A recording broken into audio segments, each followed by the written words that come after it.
Hello and welcome to Talk It Out, where we talk it out.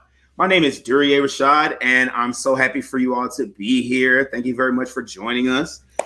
So, if this is your first time watching Talk It Out, just to catch you up, this is a place where people of opposing viewpoints can get together and have a healthy, productive dialogue in a respectful way, keeping in mind that it's not always about proving who's right and who's wrong. Sometimes it's simply about listening and being heard. Now, before we get into our guest, I want to remind you all to join us online via YouTube, Twitter. I need you to join us by searching at Woe Nelly Media. You can find us on Facebook as well by searching WNM_Talk It Out. Connect with us on all our social media platforms so you can find future episodes, and you can also listen if you like audio versus visual. You can also find us on Anchor.fm, Spotify, Apple Podcast, and also you can find us on Google Podcasts. So without further ado, I'd like to get some guests in here. All right. So returning to the panel once again is my beautiful best friend, Miss Alexandria McNeil. Thank you. Thank you know, right? I have to give you all the love. Alexandria McNeil is a cinephile, a francophone, and overall literary juggernaut. She hails from sunny Sedonia, and she's currently directing Finding You, a web series that's on YouTube. How you doing, Alex? I'm good. How are you? I'm good. I'm excited to talk about what we're going to talk about today because I haven't got a chance to talk to you about some of this stuff. Okay. I know you're going to have a crazy opinion, so I'm excited. Wow. Okay. So is there anything you want to catch us up on? I went back to work. So I've been doing that, and it's about what you expect. I work in hospitality, so nobody has it, and I have to have all of it. So it's a lot, but I'm getting by. How is your safety at your job? Our job does provide masks. You have to be masked to be inside of our facilities at all times. But we are a test store. So next week we are testing out whether or not to make gloves optional. Okay. So I'm not excited about that part though. Right. All right. I like them. I would like them as an option. I would like them too, especially if you're handling my food. Yeah. All right. So our next guest is also a returning panelist, Miss Mo Smith. How are you doing today? Hi, how you doing? Wonderful. Mo Smith is a critical thinker, a professional driver who's a seeker of knowledge and truth. Any donations can be sent via Cash App to $Mo Smith Pro.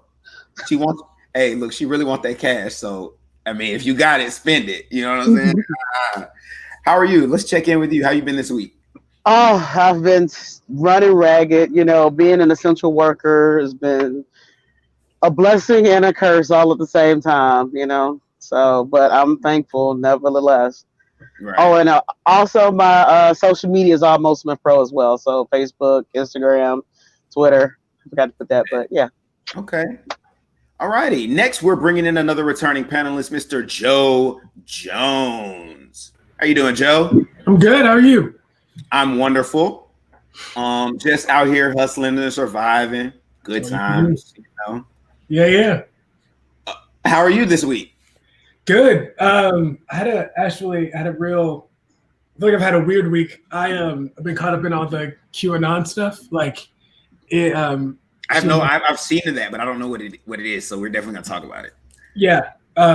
It's a conspiracy theory that Donald Trump is leading a secret plan to stop Satan and pedophiles from taking over the world. It is crazy. It's 100% nuts. But I grew up in Georgia, and a congressperson who believes in it was elected from Georgia this week. And so it has brought home how crazy people are in like a whole new way that I think I was I wasn't prepared for. Right. Well, I definitely can't wait to talk about that in our current events. Okay, thank you for being here. Yeah, our next panelist is technically she's a returning panelist, but the episodes that she was in have not aired yet. So everyone, Miss Samantha Harden, how are you today, Sam? I'm doing great. How are you? I'm wonderful. Tell me about your week. I'm not gonna lie, it's been hard. I'm trying to figure out the virtual learning for my kids. They go back Monday, and I work full time, and I run my own business. I'm a real estate agent, so trying to figure out how to successfully run a business and educate my children, one of which is a 6-year-old.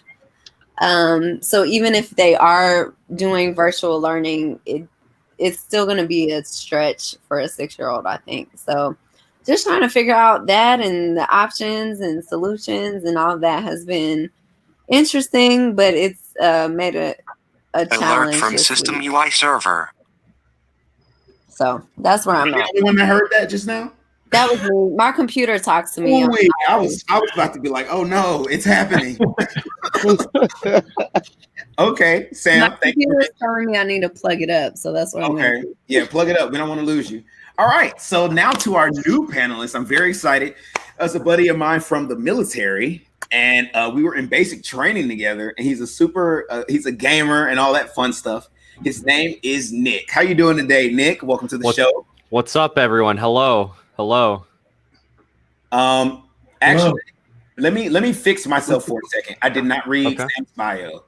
So Samantha was born and raised in Atlanta. She's currently a real estate agent, but prior to that, she was a high school educator and launched the dance department at KIPP Atlanta Collegiate.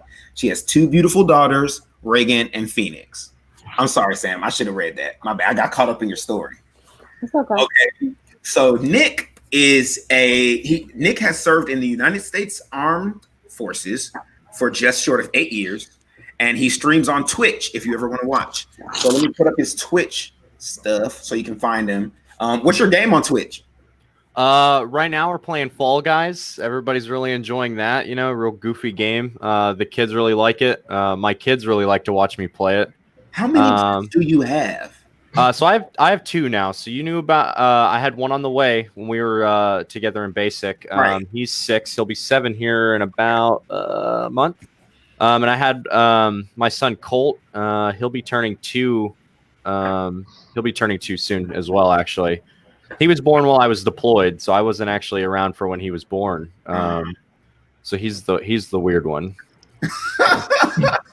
It's crazy because when you weren't here, I was like, yo, I feel like Nick always has a baby. Yeah. It even as far apart as they are, it definitely feels like those kids are they just keep coming, but there's only 2 of them. They're just too much to handle. Okay. I just wanted to make sure, you know what I'm saying? All right. So our next guest, let's talk about that. Our next guest is part of the international initiative that I'm trying to do, getting some panelists from other countries. Our next guest, her name is Melinda E. Barden. That's it? Yeah, Barden. A little bit about her. She's also known as Eugene. She's Franco-Swedish. She's from a large family rooted in she's probably going to kill me for this pronunciation, Loire Valley, L-O-I-R-E. I know it's wrong. So I'm going to let her fix it. She studied law at Pantheon Sorbonne University in Paris, and then graduated in political science from Stockholm University in Sweden, including business management units at Mid-Sweden University. She's worked in publishing and equipment finance in international companies in France, Ireland, and Sweden. She's also worked with U.S. companies like CIT and Hewlett-Packard. In 2012, Melinda and her husband started a company called Castle Key. Melinda loves differences, world order, and always travels close to people. Alone as well as with her husband, she has traveled to 75 countries. Also utilizing her mastery of Reiki, she has managed low stress during the pandemic. Welcome to Talk It Out, Melinda. I'm so happy to have you here. Thank you for the introduction. Absolutely. I'm happy to be here. Thank you. Wonderful. So tell us about your week so far. Oh, well, the week was in between. So we just finished 1,800 kilometers bicycling with our 8-year-old son. So we crossed France and all the way to Switzerland and Germany. Wait. You just said that you took an 8-year-old on a bike from through 3 countries? Yeah. What? Oh my God. Well, you know, the kids just needs to see the parents doing stuff, and they will do exactly the same thing. So right. It's just like people were not, I mean, we are in countries where even if you bicycle with just 2 small bags each and organize like that, as long as there are other humans around you, you will make it through. So Right. it's the world is quite easy to live, actually, to experience with very little. We don't need so much. And it's something, but it's maybe personal to me also. It's really something I want to give to my son, the playground of the world. It's probably why you will always find like globes everywhere in my I house. see it. I see it in the back. Yeah, I really want him to feel like he is part of the world, not just part of a country or family or something very small. So I try to give him that. I agree with that. I think I was able to travel. I lived in Germany for like 3 years, and I think going to another place and seeing other things definitely opens your eyes to some of the beauty and differences. And I like that in your bio, you said that you like differences. I think it's important for us to start championing that in that line of thinking. It's actually making me safe. I feel safe. The more differences around me, the safer I feel. The more. Maybe because I live in Sweden. When I came here, there had been this kind of culture shock because I'm French originally. And this homogeneity that you found in countries like in Sweden, it makes you feel like if one is taking the wrong decision, everyone else will follow. And then you feel, oh my God, how are we going to double check and counter react? So I always feel much more safer when there's lots of differences everywhere. I say, okay, we can discuss and not agree. It's okay. Awesome. Okay, great. Well, that's their check-ins. My check-in, I'm great. I'm so happy to be here. I look forward to Thursday every day because we get to talk a little shit and we get to talk about politics, and it's a lot of fun.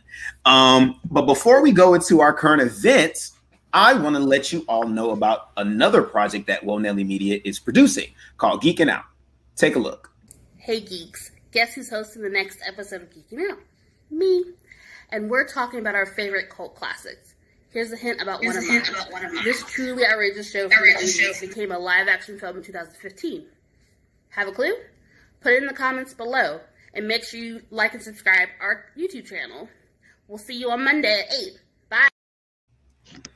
That is from Geeking Out. It's a new podcast that we have for everybody who likes doing geeky things, which is everybody on this panel. This week, our topic is top 10 cult classics. Each host, there's 5 of us. We're going to bring our personal list of cult classics. The Wiz is my number 1. Sorry about it if you don't know. And then we're going to try to come up with a group top 10. I don't think it's possible for us to agree on 10, but we're going to try. So if you want to see that, it's every other Monday. So this Monday, we're having an all new episode. I hope I see y'all there. All right. Time for some current events. So the last episode we had, I told you there was a very special event that I was waiting for, and it happened the day after our last episode. If you didn't know, it's called WAP. So let's just all have a moment of love for this song, the greatest song that has ever been written. Thank you very much. So for those that don't know, I'm kind of nervous to say it. Y'all seen that video of the white dude going, wet ass P word? Have y'all seen that video? It's so funny. It's this dude. He's like, I don't know. He's like a comment. He was basically saying that femininity, what's the word I'm looking for? Feminism. If women decide to become feminists, they're going to end up like Megan Thee Stallion and Cardi B, who apparently are only that way because they don't have male figures in their lives. So that's a whole bunch to unpack right there. We're going to talk about that. But the dude is on there and he's like just reading the lyrics. The most by the book squarish white man on the planet is reading these lyrics, and it's hilarious. Go find it if you haven't seen it. So I kind of want to open up the floor to the ladies first, because I want to know your response to it. Keeping in mind that I know men have a lot to say right now, but I think this is a moment for y'all to be speaking about this. And I want to know how y'all feel about the song and the response that it's gotten. Anybody can go first. Well, as you see, I had to put. Yeah, Mo, go ahead. Take it, Mo. Yeah, go ahead. Yeah, because as you can see, I had to put my red light on, the red light special all through the night. Okay, So first of all, to me, just from a rhyme perspective, it wasn't the best lyrics. Like we know Cardi's done better lyrics, and Megan, of course, bodied that song, but she was She did featuring. body that song though. So it should have been Megan Thee Stallion featuring Cardi. But the level of vitriol from a majority men, it just shows how misogynistic men are and how hypocritical they are, because they're making it seem like this song is something new with the lyrics that they came out with. Right. We have literal blues artists from 100 years ago that were talking about pounding the box out and all that kind of stuff. This is nothing new particularly to African American culture. So, and not to mention, even from the late 90s, early 2000s, I mean, to me, that was just a female version of Yin Yang Twins Whisper in Your Ear. Come on. Or wasn't it Project Pat? Not Project Pat. Juicy J? Yeah. Slob on my knob. Yeah. Like corn on the cob. Yeah. So I'm like I don't understand. I just really don't. Like, you really fixed your lips to say something. And then furthermore, you have CeeLo Green making comments. But CeeLo, okay. I'm like, he's an alleged rapist. Sir, sit down somewhere. Have several Really? seats. He is? Yes, 2013, 2014. He had allegations of date rape, because he put ecstasy in a woman's drink. And she woke up hours later, like, what just happened? So he was able to get it down to sexual assault as a misdemeanor, and he pled no contest to it. Now, and afterwards, he was fired from The Voice.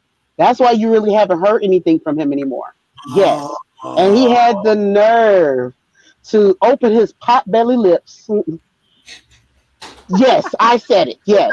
To make comments about these two women, which, mind you, Megan Thee Stallion is a doggone college, just about to be a college graduate. You have Cardi B, who is married with a child. They're adult women talking about what they want and how they want to be satisfied. Men have been talking about it for decades in hip hop. Women, it's okay for women to have that. And Cardi is married, and Megan is in college. That's what I was saying. So yeah, that was my take on it all. Is like, generally when she's talking about stuff like this, she's talking about it from the lens of, that's what I think personally. Feminism doesn't say that you have to become this way. Feminism gives you the freedom to be this or traditional. That's the point, is that you have the choice to choose whether I'm going to be a woman of whatever I want to do. And I feel like the issue I have with people's response to it is like, it's really not so much about them being women, because I got that. I knew that was going to be the talkback. It's more about them being black women.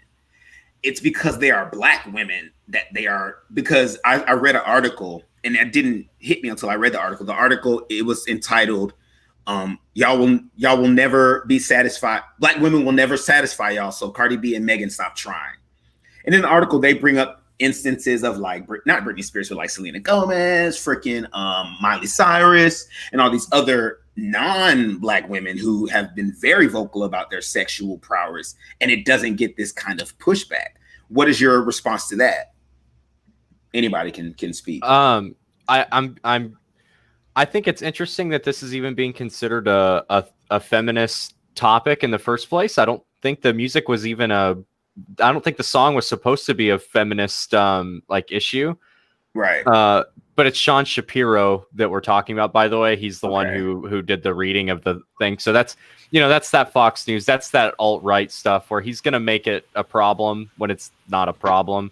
But yeah, so with other artists like Selena Gomez, especially Miley Cyrus, you want to talk about an artist who is very open with her sexuality and everything like that.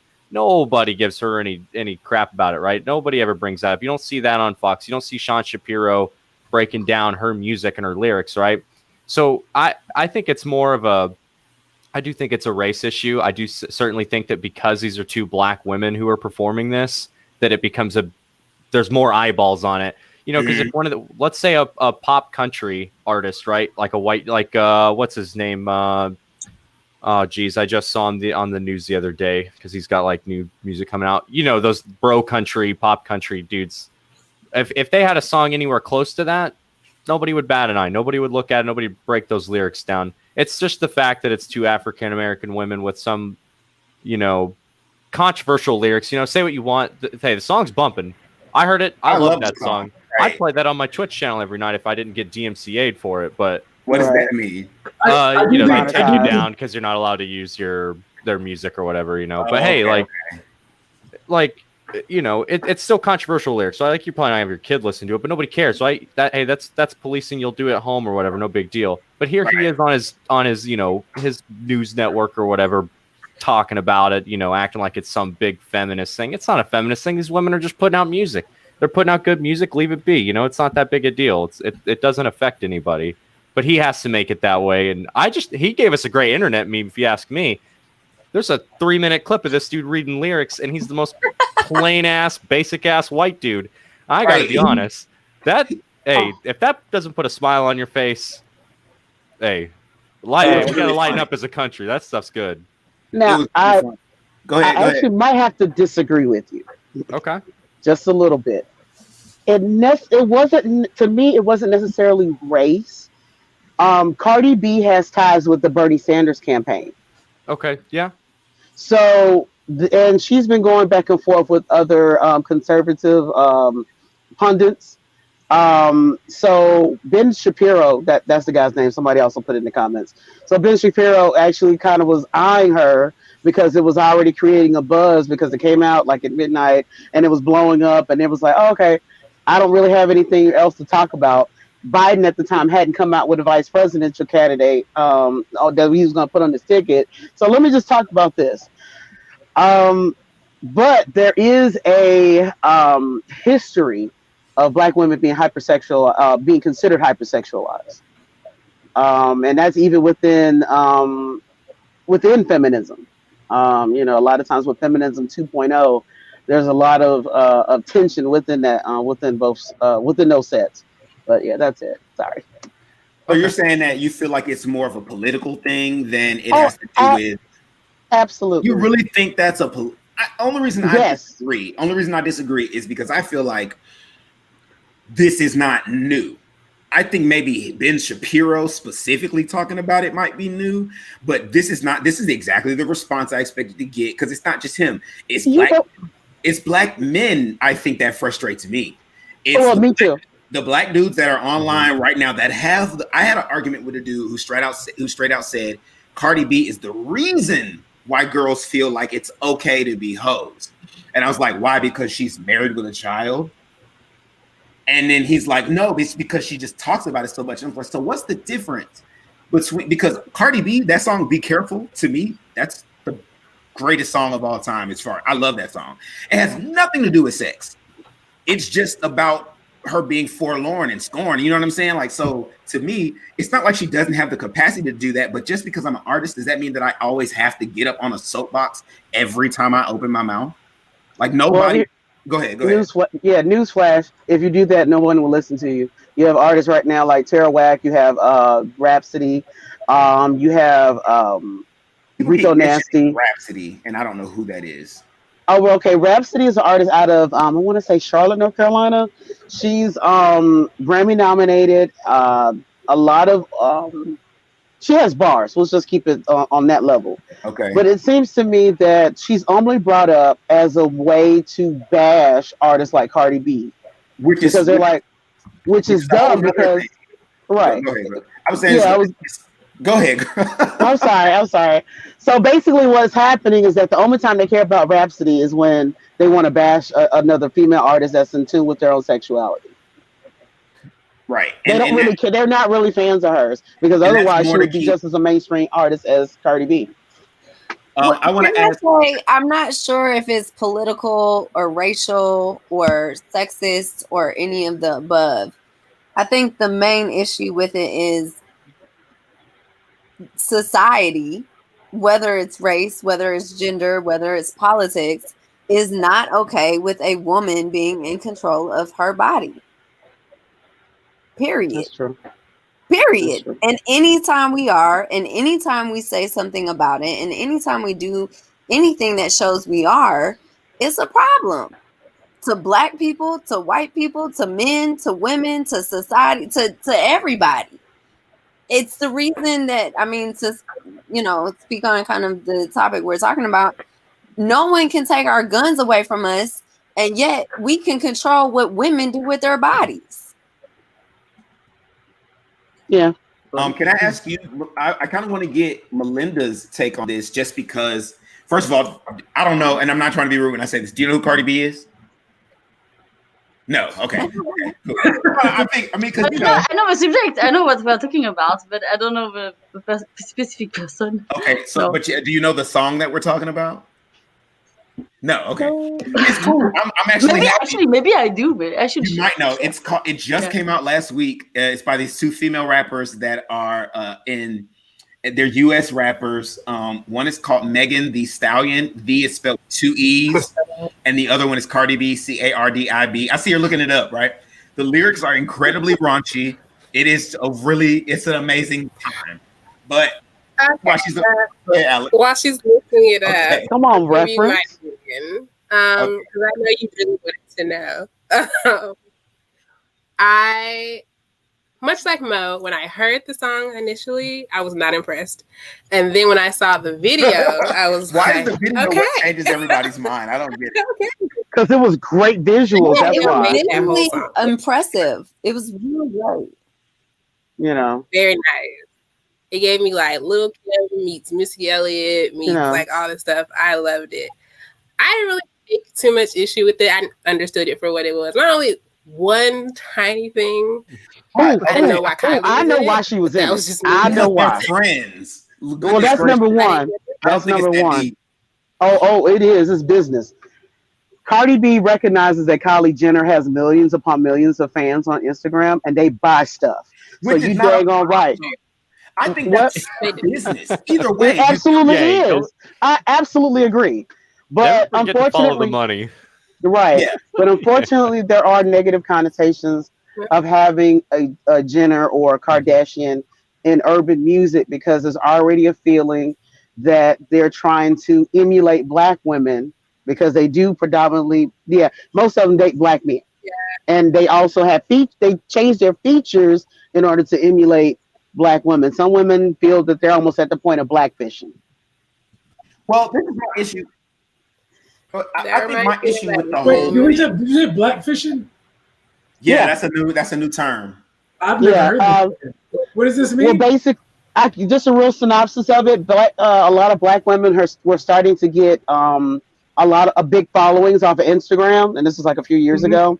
So unfortunately, a lot of white women saw that and was like, maybe if I, use darker makeup and pluck my lips out a little bit more and look racially ambiguous, then I can get the same following that these Black women are getting. Got it. So they call it blackfishing.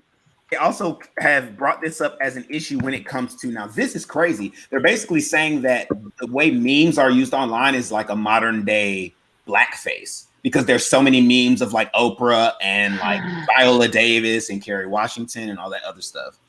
But is it though? Because I don't know. I go back and forth because I get where they're coming from. I get the idea that's like, okay, we're still capitalizing off of Black women and their Black womanness, because to be honest, Black womanness is essentially pop culture in a lot of, you could argue it, but yes, see a lot of Black culture, and that's overly represented. And so now I think there's a balance here. I think sometimes people intentionally do it, going, hey, these Black people have something, I want to take it, put something new on it, like Elvis did. But I think there's the other side of that coin where it's just like, well, what if I just like the music? Right. You know what I'm saying? What if I just like what they're selling and I'm not trying to be Black? I just really like the message, the sound, the vibe. And I think there's it's a thin line, but I think there is a line. Joe, what do you think about all this? I mean, I feel like I get it. I also I don't know that it's, I think sometimes we are caricatured in media, but that creates an excess of fun, creative for people to use. And I don't know that people are necessarily going and trying to do it, but we just have more things out there that are more enjoyable to be putting up and using as gifts. So I feel like, I do think it's weird now that it's been brought to my attention, if a white woman uses all Black people gifts, like that to me is strange. But I think Sometimes I'm like, it's good though. So I understand why you would want to use it. It's a funny thing. Right. It's because they're funny. Like, I don't really Yeah. think about race when I pick my memes. It just needs to be appropriate for the moment, you know? Yeah. But I do, because I do love making white people uncomfortable. And so if you send them certain memes, their likelihood of responding is lower. And so it's always like, I love, like, if you send an attitudinal Black woman in the midst of a very exciting conversation with white people, they will get quieter, more uncomfortable quickly. And so I do think about it, but I don't. Can I say I like making good. white people uncomfortable too? It's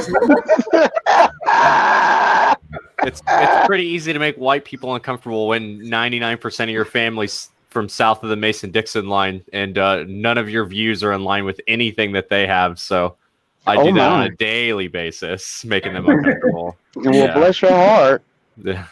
I think it's interesting, like, that we're in this space in time where we can have these type of conversations. I have a question about, I guess, the way sexuality is represented in places like France and Sweden and Europe. Because when I was there, I felt that sexuality wasn't so taboo. It wasn't such a shameful thing, especially for a woman to be not necessarily like overly sexual, but to be comfortable in her sexual prowess. Would you mind talking about that a little bit, Melinda? Yeah, sure. I think it's very relevant questions, especially for us. For us, we often like wonder about, but why? Like for us, USA is really like a puzzle, because you're really puzzle. Okay. Puzzle, you know, like a big question.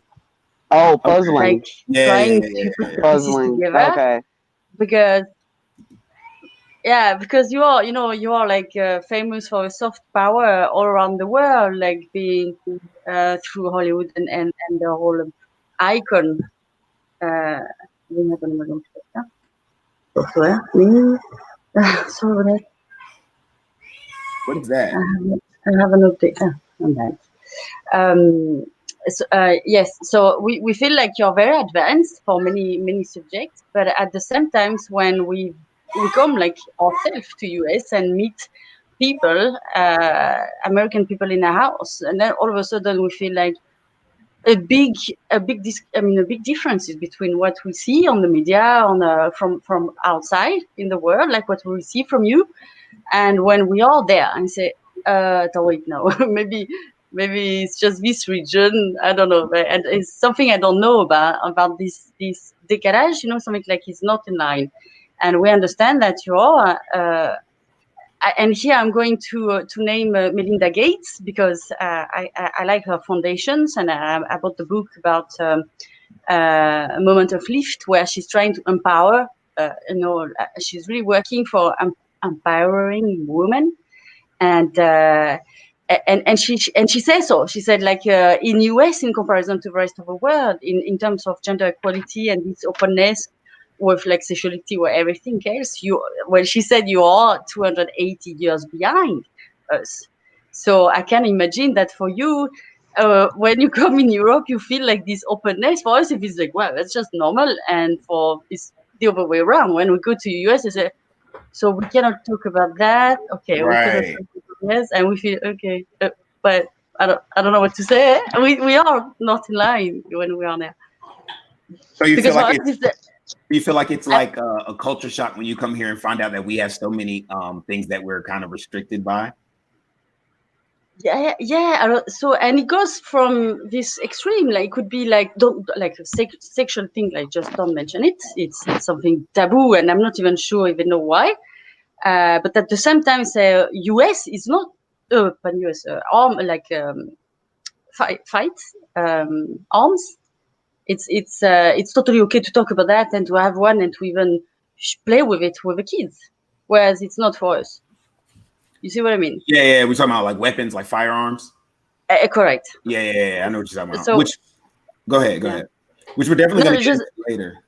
in Sweden, and we still have this culture shock. Like I come from France when I arrived, and I passed by Ireland for 6 years, and then moved to Sweden, and I really feel like I lived in the two most extreme different countries in Europe, Ireland and Sweden. One being like having this complex of inferiority because of the British 500 years, that they kind of pushed down, and the other one having this complex of superiority because in Sweden they showed the example not having a war and all that.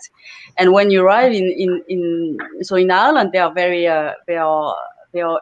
very religious, and so they would not, even though it's a very matriarchal culture, they would not talk about sexual life or anything. And in Sweden, it's the other way around. Like you have your first boyfriend, and the first question afterwards, so how was it? What can we do better? Like, so what did you like? What did you not like? What should we change? And he goes, oh my God, I don't know. I was not ready for the question. So, so I mean, like even in Europe, there's these big differences. But for us, like the shock with US is because we are US is so present in the life of the whole world, Right. that the shock is real when we go at home in someone's in US home, like with the kids, and we start talking and say, "What? I'm not in the same country. Something weird." So we feel like there is two levels in US. There is the people in US, and there is the people making the headlines and making all stuff being sold in the other countries of the world. I think that's cool that you differentiate though, because sometimes, and we talked about this the last episode, sometimes I feel that people in other countries have no idea that like the citizens don't always think like the way that people represent us think. Like we don't always agree with a lot of that stuff either. So what is that? Okay. I'm getting feedback. It's always you, Alex. Listen. It is. Okay. Anyway, did I answer your question? Yes, it did. It did. I mean, okay. I think it's interesting that you say what you say, because the idea of Americans being like, I just never thought of it like that. I mean, I always feel like I get it. You're basically comparing like the way we are towards sex, but the way we are towards cars, not cars, guns. So the way that like with this thing that's really not that safe and is taboo in your country, we're so loose with it. But with this other thing that's more relaxed in your country, we're very restricted about it, which is interesting. And I definitely think that says a lot about our country and the values that we have. But okay, I just wanted to talk about that really quick. We're gonna move on from the WAP. Oh, is it WAP or WAP? Can we decide? I think it's WAP. It's WAP. You can just pronounce it out if you want. It doesn't have to be an acronym anymore. At this point, that was the build-up. That was the build-up. What does this mean? She gets through pretty quick too. Yeah. I know, right? Okay, so in response to that, let's talk about Kamala Harris. The reason I'm bringing up, am I saying it right? No, it's Kamala Harris. Kamala Harris was recently announced as the running mate for Joe Biden. Oh my God, I can't even. I almost just ended the broadcast right then when I said that out loud. So that is the running mate, and so it will be Kamala Harris and Joe Biden on the ticket November, unless something crazy happens in the next week and everybody at the Democratic National Convention grows some sense and somehow puts Bernie Sanders back in the running. There's still time. Ain't gonna happen. How do y'all feel about Kamala Harris being announced as horrible? Joe Biden's running? I feel like she's not Donald Trump, and so I don't care. And I don't think that's enough. I don't think. No, I don't. What? All right. So let's just think about it this way. Somebody's going to murder you, and somebody's not. Why are you so worried about the imperfect qualities of the person who's not going to kill you? Let's just focus on what we have in front of us to deal with. Like this, I understand the intellectual exercise we're all doing. It is important. I just think we can do it later because we have a very specific threat right now that we should be addressing at first. That's just my. I think the current presidency is an overt threat. We see it. We know exactly what our problems are with him, But I think if we always go with, oh, let's just get a lesser evil in there to get rid of that overt threat, we're just going to deal with a covert problem. You know, we're not going to see the effects of what, you know, the two-party system's doing to our political system. We're not going to see, you know, what Joe Biden and Kamala Harris have for us, you know, and you know, hey, look, this might be a little conspiracy theorist or whatever, but you can see it. You can see it in the money right now. Go look up what the stocks of private ownership in prisons are looking like right now. Oh, they're going up. They're going up. And why do you think that's happened? And this is my issue. I'm sorry. Y'all go first because I'm. No, hey, look. As soon as she got announced, like the second she got announced, and there was a news article like a month prior that was like, hey, I think and it was trying to tell everybody stockholders should get out of the stocks of owning private, or they're involved in private prisons. I got in on that immediately. I started buying all that crap up. And guess what? Wait, what? Yeah. Oh. Well, you bought stock in private prisons, Cal? Yeah. You know, that's like a modern day slaveholder, right? Here's the problem, right? If you don't try to profiteer off the people who are, if you're in the middle class, which I think for the most part, most of the United States is in a middle class. You're stuck that way. We're in late stage capitalism. The middle class is always going to be the middle class. We have the greatest middle class in the history of the planet. Nothing that they do at the political level affects us. It only affects the people who are super rich or way at poverty line or below. And so you might as well jump on the train to get to the higher level. Otherwise, you're just going to slowly trickle down to the poverty level. And as soon as they announced her, those stocks are starting to rise up for no apparent reason, apparently. People are saying, oh, you know, it is what it is. It's just the ebb and flow of the market. That is 100% by design. And I think that when she got announced, Joe Biden, if we're going to be stuck in a two-party system, Joe Biden's not the answer for the Democrats. I'm like in the middle. I'm like a centrist. He's absolutely not the answer. Absolutely not. You consider yourself, what is it, moderate? Yeah, I mean, I there's some things that like Republicans, you know, say and do that I'm like, you know, yeah, I'm on board with that. But then there's, you know, things that like a Democrat, more of a progressive society, you know, like, hey, I don't think we should dictate who gets abortions. If you want an abortion, whatever. I don't think gay marriage should be a problem, stuff like that. I don't think that's even a political issue, in my opinion. I don't think that's something we should even be discussing in the White House or in Congress or in the Senate. I don't even think that's something we should be concerned with. You know, we're fighting wars. We've been fighting for over 20 years now. The dudes are dying and for no apparent reason. You know, and I know why. I guess there is a reason, right? But the American people don't know why. And those are the things we should be concerned with. We shouldn't be concerned with dictating people's lives. So I don't agree with Republicans on that one, you know. And I see where you're going to come from with the slavery thing, and I agree with you 100%. I'm part of the problem with that, and I'll admit that outright. And the fact that I'm going to go ahead and try to make money from that, because ultimately, in the end, the only way that's going to stop, the only way this is going to be over, is when we say Republican, Democrat, not a thing. You are a politician based on your own merit and your own ideals, and there is not a group of people below you that dictate what your platform should be, how you should make those political funds to run, and if you should even be nominated for your political party. That's bullcrap. That should not be a thing. You should be a politician. You should be the leader of the free world, free world, right, on merit alone, like you as a person, right? Because if we looked at everybody individually, would Donald J. Trump ever have been close to being president? Yes. Yes. Probably not, because I think if we would have looked at merit alone, you know, we'd be looking at some of these other candidates that the Republicans had, you know, were half decent human beings, you know, sort of, until the Jeffrey Epstein stuff happened. But hey, that's all hindsight, right? Wait, hold on. Before you disagree. So I'm gonna jump in. I'm gonna jump in here real quick. So this is my thing about all of that. I think the justice system does not need a prosecutor in the White House, a former prosecutor. That's how I feel. Why? Because this is why I feel that way. I feel like sometimes, and I can't speak for every prosecutor out there, because, you know, my hope of hopes and my optimism says that there are certain prosecutors that are there to actually get justice, right? But I think there's some prosecutors that they're taking money to do stuff. So close. Right? I think that some prosecutors are out there and they just prejudge these people. They read these papers. They never interact with these people, find out their history. They're going in the courtroom to win, flat out. They're not going in the courtroom to find out who and to understand why. They're going in the courtroom to up their amount of votes And so they're going to up their amount of votes by appeasing the people in their community, whoever they need to appease. And sometimes innocent men get caught in the crossfire. There are way too many innocent men and women that are currently in jail. And we have way too many people in jail in our country anyway. So I think it is nerve-wracking and a little scary that people are saying, oh, well, she's not Trump, so okay. But it's like, yeah, but the justice system hurts us more than it hurts anybody else.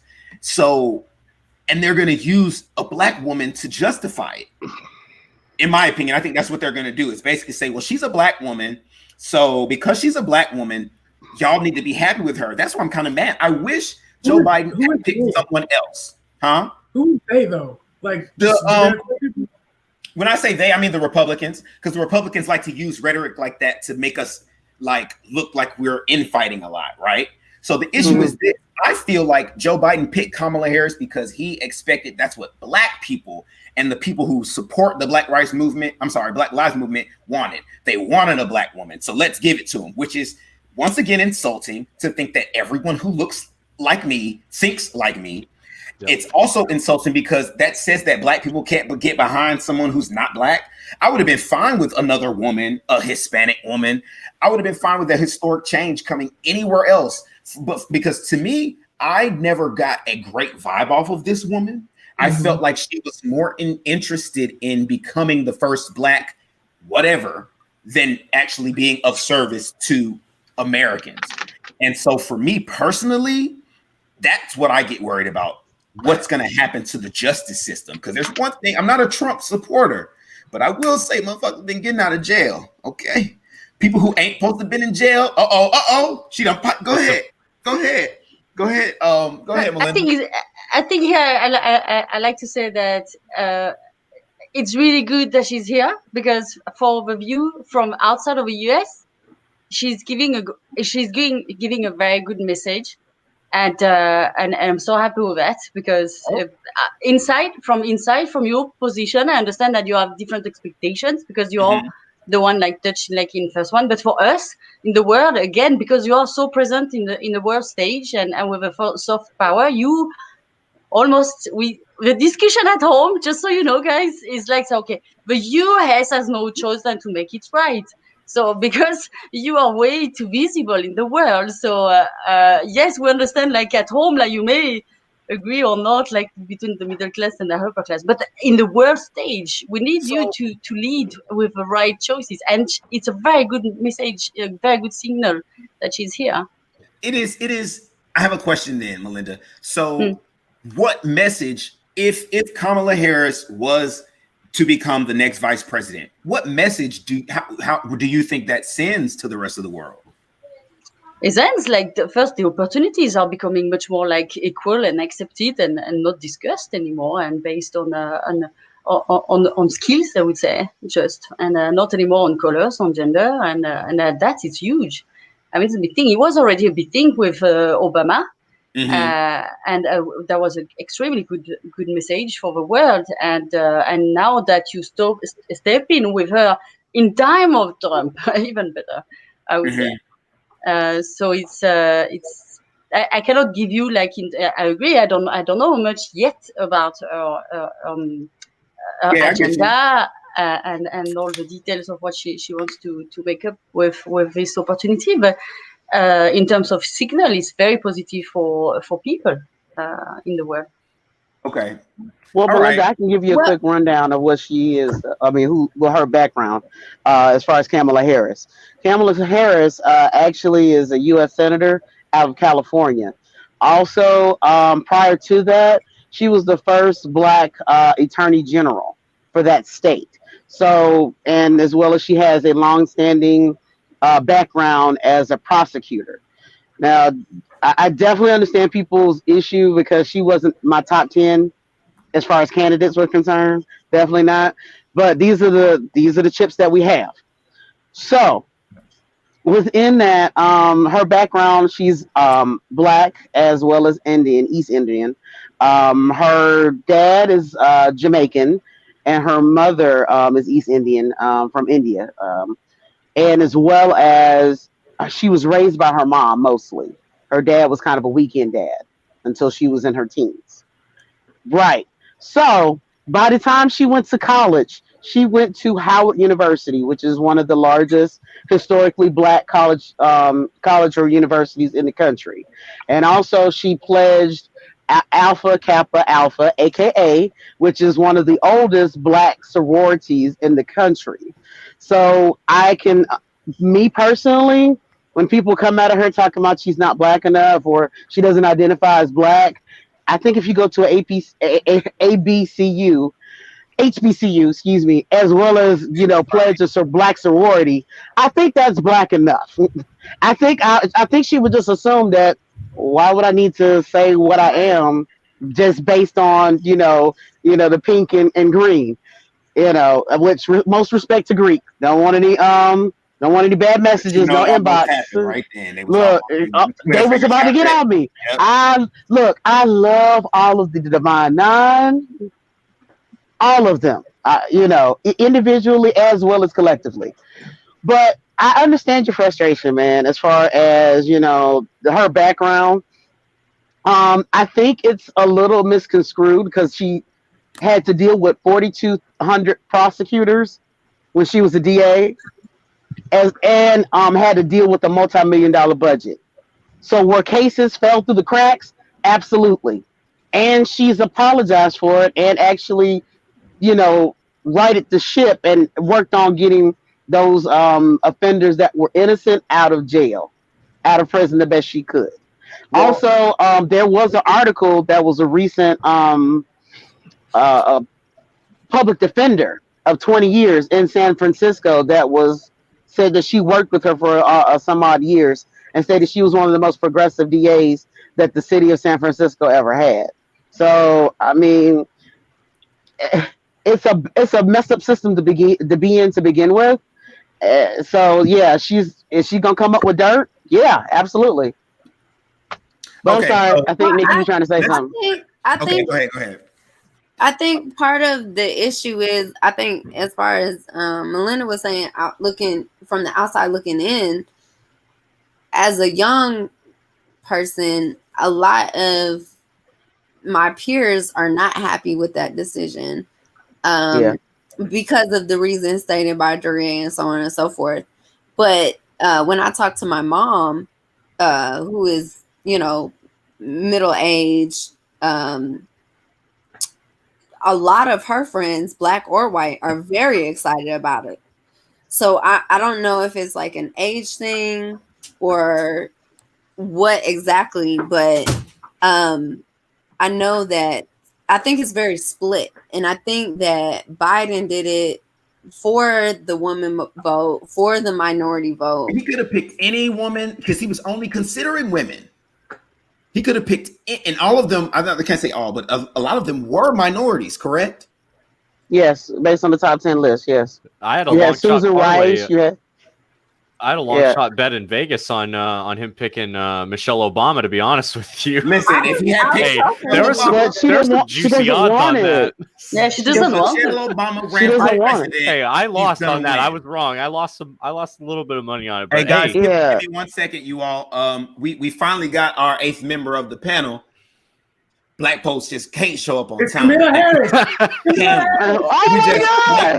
Got you. Here we go. Mr. Bird, welcome back to the panel. How you doing? We're gonna jump right in. We were talking about Kamala Harris, and her being a threat to innocent men who were wrongly convicted. Go. Oh yeah, you're talking about Kamala Harris. Oh yeah, man, Kamala Harris. It's like on the one hand, I rocks with it. I like it. But on the other hand, she is part of law enforcement and did vote to, make harsher gun laws and whatnot. But also, I don't think it's that she wants everybody not to have a gun. I mean, she's an admitted gun owner herself. You know what I mean? So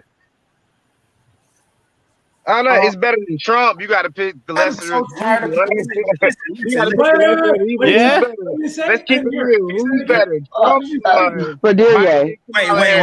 Wait. Too many people at once. Value. Absolutely. Too many people at once. Okay. All right. Okay, who's? I just couldn't hear him. I just couldn't hear him. Okay, repeat what you said. Just the part you said. Then we're gonna keep going. Go. Okay. Who's better, Trump or Biden? Trump and Pence or Biden and Kamala? Okay, let me hold you right there. I want to answer first because it's my show. Okay, so this is where we go. I usually don't pull that card. I remember. Look, I usually don't pull that card, but I had to. Okay, so it depends on what you value. If you value us looking good on the world stage, we know which choice we should go with. If you value us figuring out how to make our justice system a little better, sadly, we know what choice to go with. If it comes down to, I personally think that the criminal justice system would be better under Trump's administration than it would. Absolutely not. Absolutely not. I'll disagree with Absolutely that. not. Everybody disagree with me? Absolutely not. It'll only be better for the benefit of the rich. They're gonna. He's gonna. Yeah, we're gonna put criminals behind bars, but we're gonna expand what a criminal is. We're gonna make it real easy to be a criminal in America. I think the other people are going to do that too, but let me explain why. Yeah. Let me explain why real quick.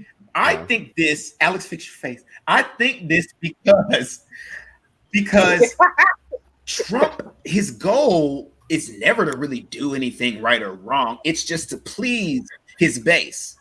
And to me, that's his goal, is to please his base. No. So his base, he pleases his base to retain his power. But he wants to maintain his base. And that's one thing that a lot of people use as a positive for him. And he knows that. The fact that he's gotten so many people out of jail and pardoned so many people and been a part of so much criminal justice reform. I was in jail when something passed that helped me out. Okay, so I know that's a lot of people will say the two things we know Trump is good at is fixing the economy, and we've seen him make change to the criminal justice system. I personally don't trust someone who with the mentality that of a former. We have two. I want to just investigate. One, did you Why say got to be investigated? I just told you I was in jail. Now you got to use that word. Well, but then you said Trump. Did Trump let you out? And now you a Trump fan? No. Look. A connection. I was in jail. Donald Trump let me out. No. That's not what happened. That's not what I'm saying. I'm being a little funny about it, but I do feel like he had made a point to address criminal justice reform. Might not have addressed it as hard as he's addressed other things, but he at least approached the issue. How many times we talk about? Go ahead, Joe. The only way I think Donald Trump can bring equitable criminal justice reform is Nick's point, which I've never thought about, which is he might expand it to include white people as well and put them in prison too because he's greedy. But there is no way he's gonna be like, I gotta fix this. I gotta make me rich in a positive way. He might arrest Asians too, but he ain't helping nobody. That's true. But he will take us all to jail and live in a big house. It's gonna be real easy to be a criminal in America. I'm telling you. It's gonna be real easy. Get your ass rolled up. I disagree. Okay, I'll give examples already. Right. Okay, with Black Lives Matter, people doing peaceful protests in Portland, Oregon, he sent out federal agents on without any identification and just putting people in the back of cars. And also the rumor was that they were trying to see if they could take them to Guantanamo Bay. So here's my question. Here's my response to that. How many people that were taken off the street? Now I'm not in approval of any of that. None of that I'm cool with. I'm not cool with any of that. Having said that, how many of those people actually were charged? It was a secret. That means that they were illegally arrested. Wait. So that means they were illegally arrested. It doesn't matter if they were charged. They were illegally arrested. So now all of them gonna get a check. No, they're not. Yes, they will.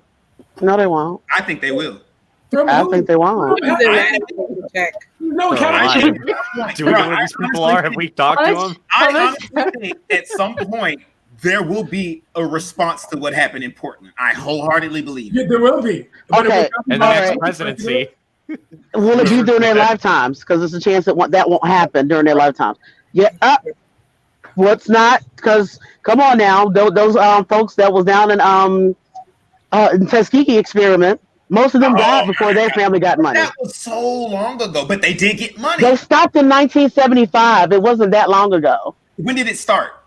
It started. Now it did start in the 30s, but it ended in 1975. About a 40-year period, right? And how long did it take between after that to when they got their the money? Most of they only got it like maybe 10 years ago, maybe. Okay, 10 years ago, which means it was about 40 years, right? And so that's in their lifetime, correct? Now things are vastly no, it wasn't in their lifetime. Most of them were dead. Most of them were dead. Okay, yeah. You're right. You're absolutely right. You're right. Experimenting on people because they might get a check. Now hold on. Wait. Hold on. Okay, hold on a second. Let me explain the reference to Melinda because she's not from here. Okay, so during from approximately around 1930 to 1975, in Tuskegee, Alabama, the federal government decided to test men that were positive for syphilis and didn't give them any type of cure, even though the cure had already been found around World War II. So this went all the way up to 1975 that the government was telling them, oh, we're treating you for syphilis, but was only giving them a placebo because they wanted to see the long-term effects from syphilis. Now, mind you, if I remember correctly, in Germany, they did a similar experiment right around like a few years before the U.S. decided to do their experiment. The difference is that they continued it all the way up to 1975. So eventually those families did sue the federal government, but they only recently got paid for their pain and suffering of having to watch all their family members. Well, a lot of their male family members died from syphilis when they could have easily just got a penicillin shot. Yeah. But here's my question though, Mo. The only reason I say that I feel like there will be a response to that is because of stuff like the Tuskegee experiment. We're not putting up with that shit no more. I personally feel like people aren't dealing with that no more. Will it be right now? No. Do I feel like there will be a response to what happened in Portland? Absolutely. There's no way. If we don't get a response to what happened in Portland, we're headed toward dictatorship. That's the only way. You're already there, right? Serious nationalism. Yeah, we're on the precipice right now. So yeah, we're on the precipice. We're on the precipice. We're at a turning point. Like if we don't get our act together and vote this person out, because I don't like speaking his name, we're going to be in a world of hurt. Because Ruth Bader Ginsburg, RBG, she's 88 years old. She's not going to be able to survive another 4 years. She's already been. Don't wish that on that woman. We got to get all the old politicians out anyway. All those old people, they don't know. Okay, but here's what's going to happen. They're going to put another Kavanaugh in that seat. So you're going to go from 6'3", conservative to 7'2". Do you really want to have the next 35 to 40 years where you have a Supreme Court that is 7-2 vote conservative? So just because you got out of prison early doesn't mean that other people will down the line.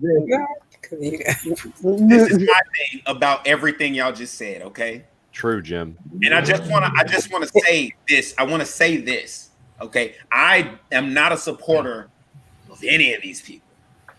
I don't like none of them. Not one of the four. Sorry. So the way I'm looking at it, I can't vote no way, okay? But the way I'm looking at it, it's like this.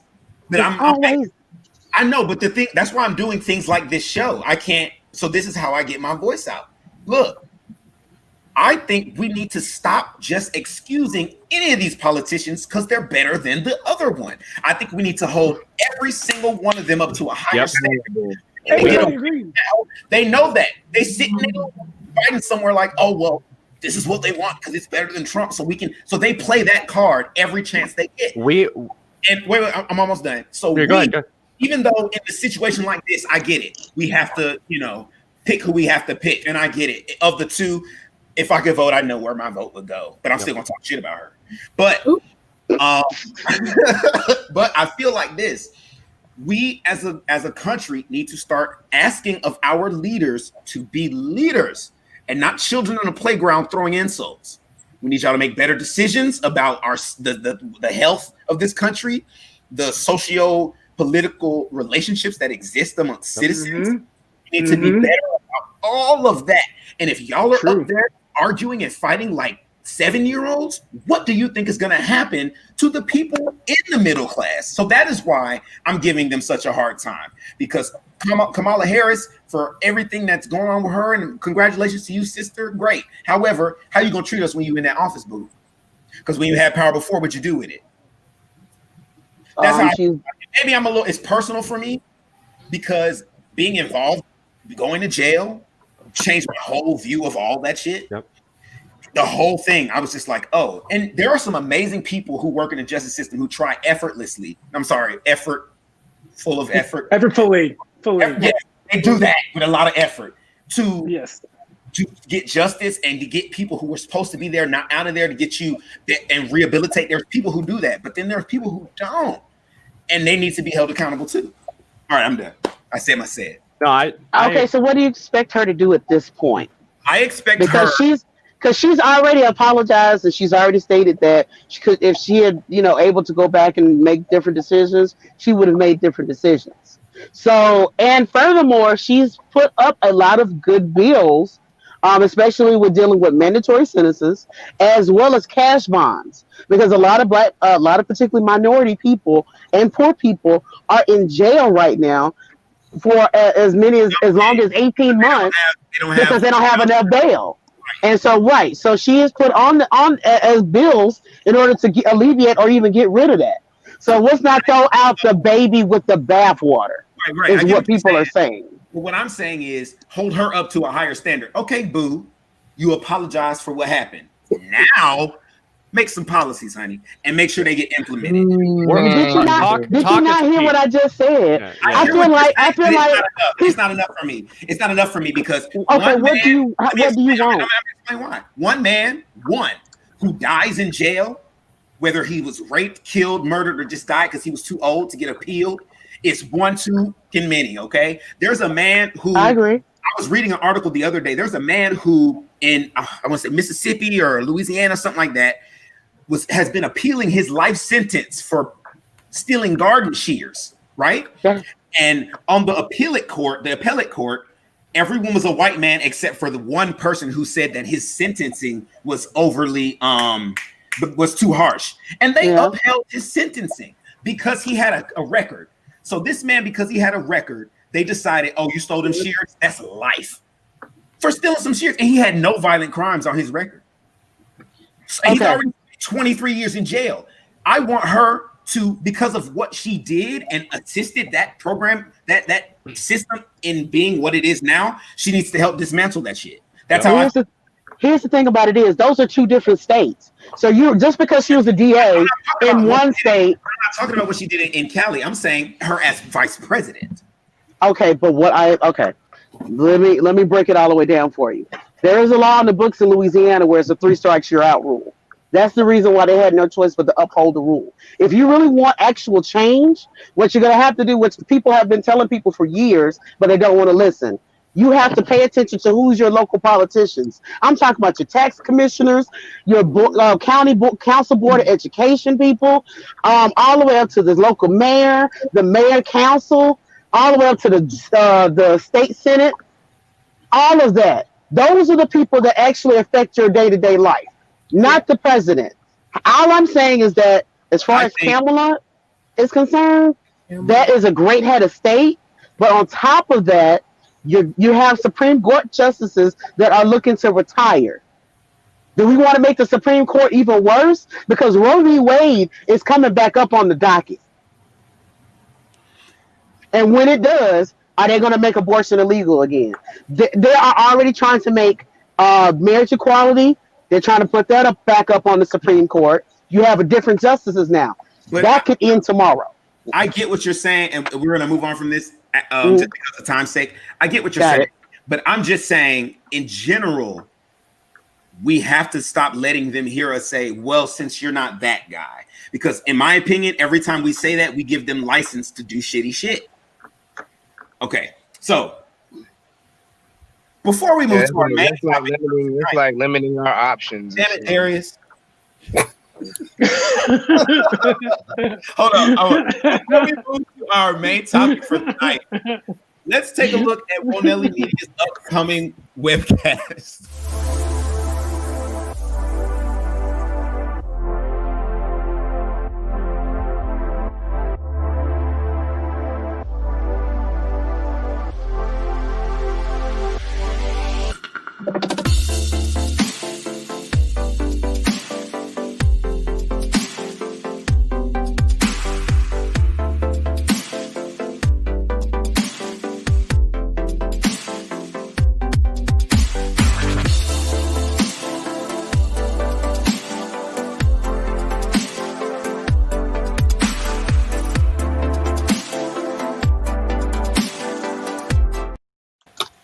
Yes. Geeking out every other Monday at 8 on YouTube, Twitch, Facebook Live. We doing big things in here. I want to see y'all there geeking out with us. We're doing top 10 cult classics on Monday. So I got the whiz and hopefully so far, but hopefully I can make my list by then. All right. So we're about to go into our main topic. I'm gonna let Darius say whatever you want to say because I had to cut him off. I was rude, but before we go into our main topic, go ahead, Darius. Say it away. Whatever you're trying to say. All I said was that was limiting our options. I was just adding on to what you said. What?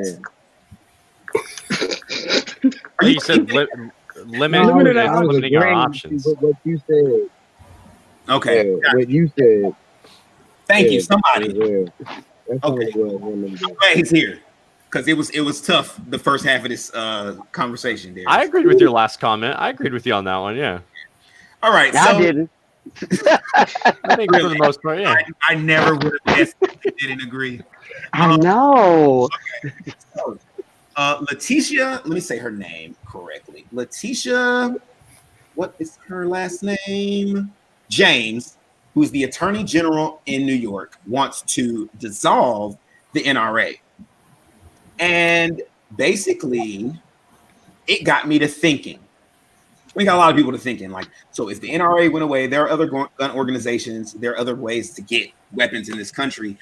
How would we do that? Where would we get that from? How would that look? So we're going to discuss that tonight. I want to start the conversation by saying, me personally being not only a veteran, but also a convicted felon, and also a person who was raised around people who were both in the service, and I have an uncle who was a former policeman.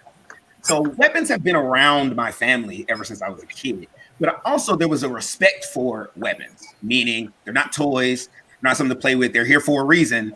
And I know that they were there, but I never just saw them laying around. You feel me? So having said that, I think it's way too easy to get weapons in this country.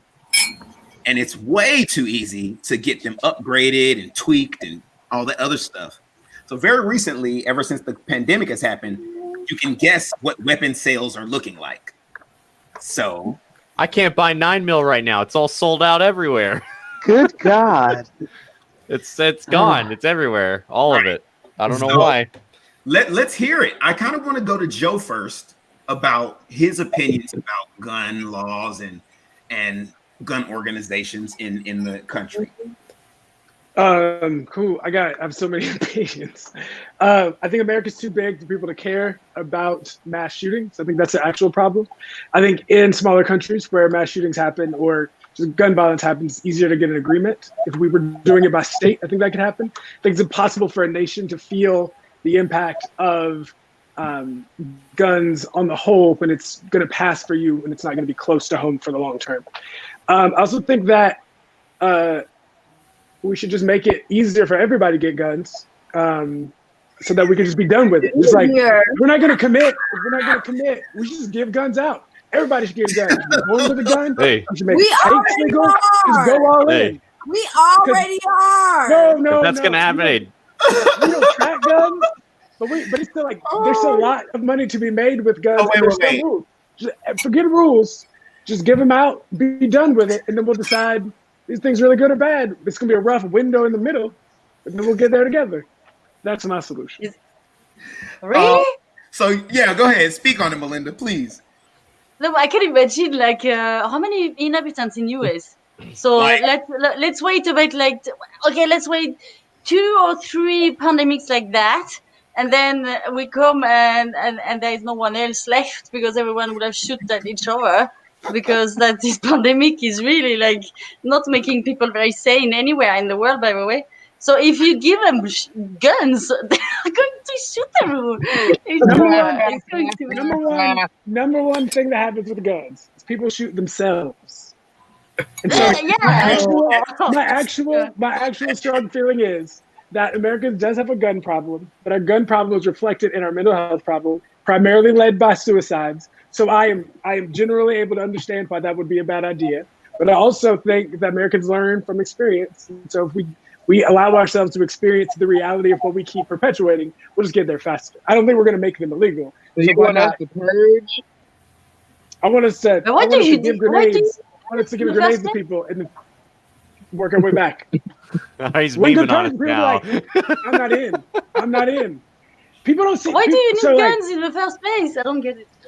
I'll answer that question. Wait. I do want to comment on I've had someone say that to me before. Like they weren't from here. They were here as a tourist, and they came up to me and they were like, I forget how asked me, but the comment was made about guns, like cigarettes, and I was like, what do you mean? He was like, oh, y'all buy guns here like we buy cigarettes at home. And I was like, oh damn, that's what y'all think about us. And it's bad for you, but that's on point. That's true. Go ahead, Mo. Something. By the way, fun fact, Canada with cigarettes, they have like all types of skull and bones on it, saying it's deadly, but people still buy it because it's just what they want. I don't know why I said that, but anyway. Human being is auto-destructive anyway. Yeah, yes, we can be as humanity. Yeah. But to answer your question, Melinda, as far as the reason why guns is we have such a huge gun culture, is that it started from the Second Amendment, and then it kind of spiraled out of control a little bit after slavery ended in 1965, going through the Reconstruction period, because that's when the NRA was formed, which is the National Rifle Association. So that's they're basically one of the largest gun lobbyists in the country. And the reason why they're being picked upon is because they were actually using nonprofit money for for-profit reasons. So she's basically getting them on a technicality that Donald Trump also suffered with his own nonprofit organization. I just want to put that shot in there for you, Duryea. I want to clarify because somebody in the comments said it too. Yes, the last comments were about Kamala Harris, but I am in no way a Trump supporter. I just think that he's not as detrimental to the justice system as she is.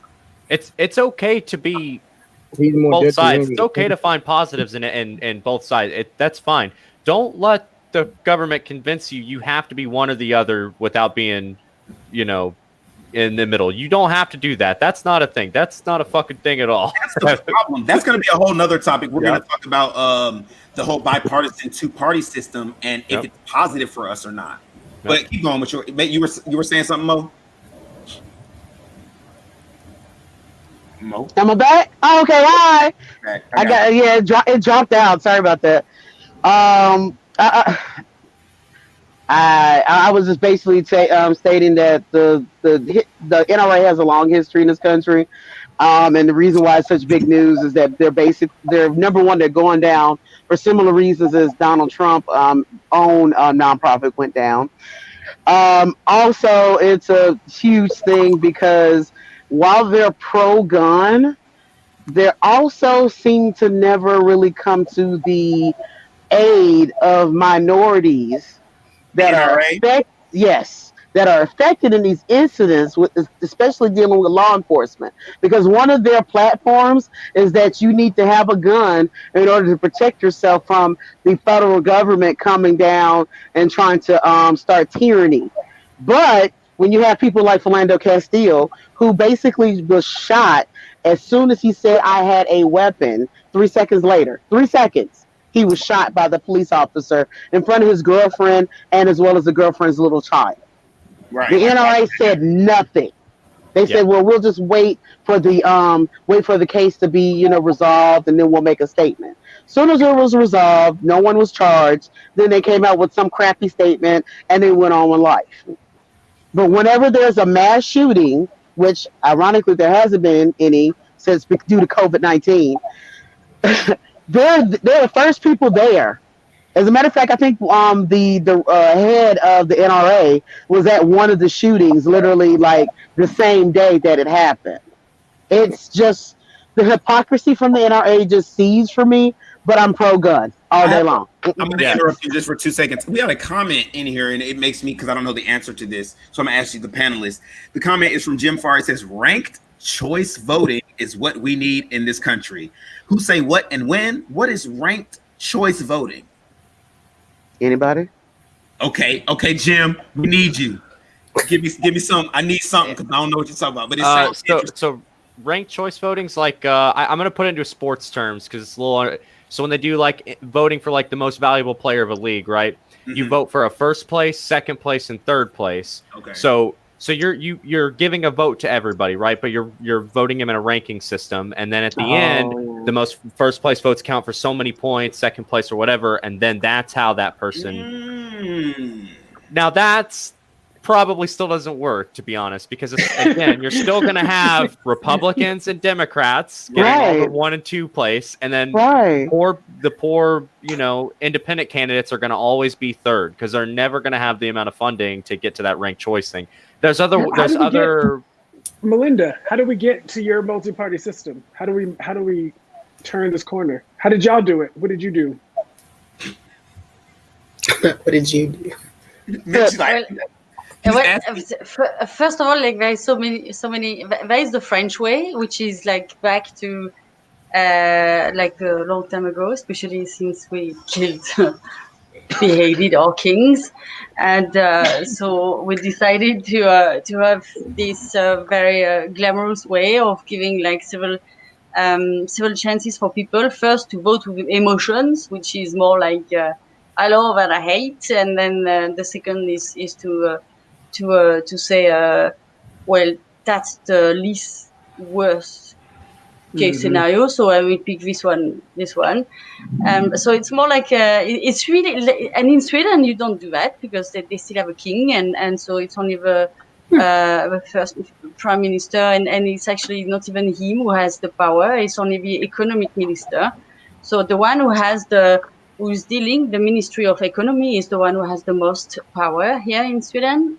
So it's nothing to do with Republican, Democrat, left or right, as in France, or social or not. I mean, it's really not like that. It's really technical, practical, saying like who is going to lead the country through any potential crisis or any potential solution, and what do we want to do for the country for the next 10 years. And it's really, it's really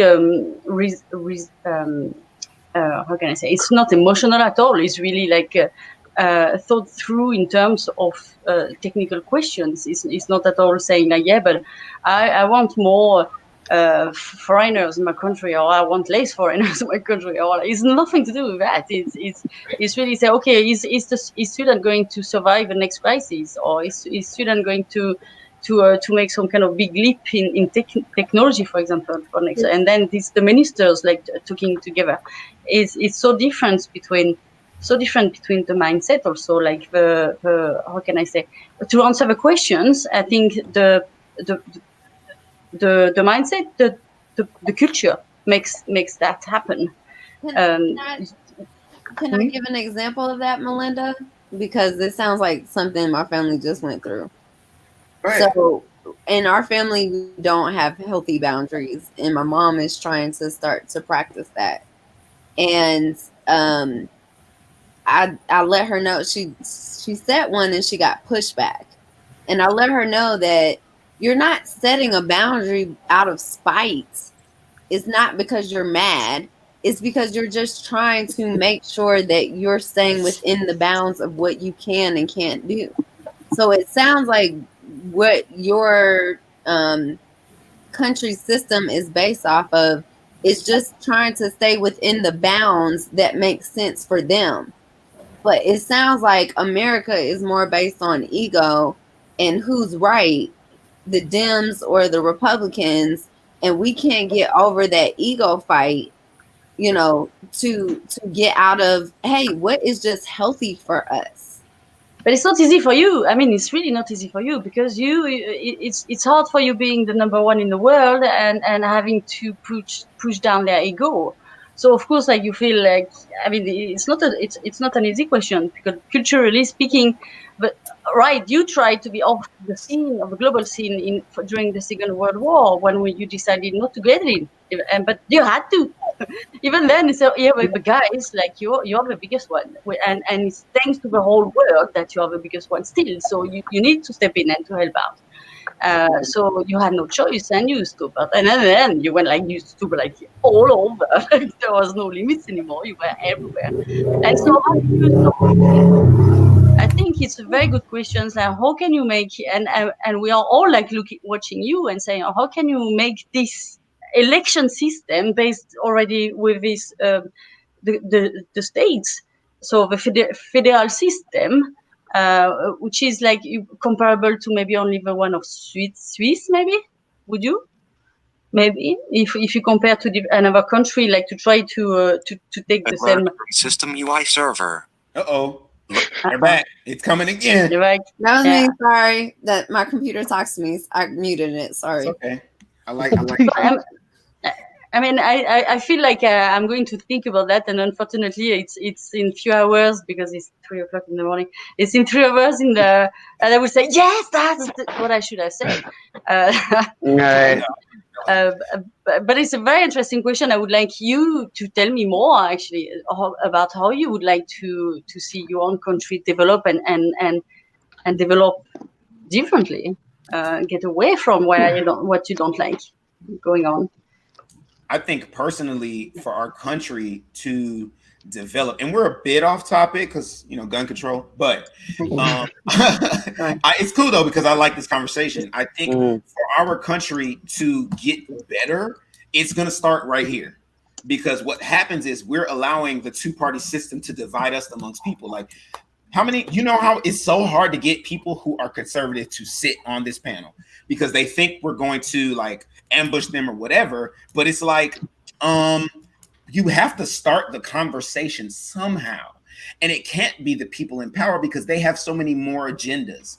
You know what I'm saying? They have agendas that we don't see, that we don't know. Sometimes if it takes getting rid of or not caring about the little guy to make $1 million, they're going to do that.